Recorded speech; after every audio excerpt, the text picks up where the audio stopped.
First bone को feel करो, problem कहाँ पे, ठीक है। जहाँ पे भी पेन होगा वहाँ पे जो हड्डी होगी वो बाहर की तरफ रहेगी और वहाँ पे हल्का सा स्टिफनेस रहेगा, जैसे ये पोर्शन इनको, ठीक है।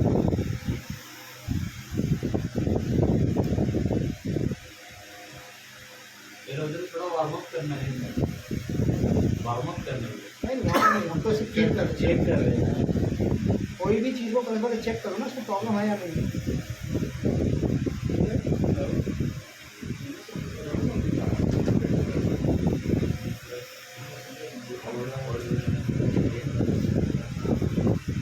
ये मसल्स ठीक है।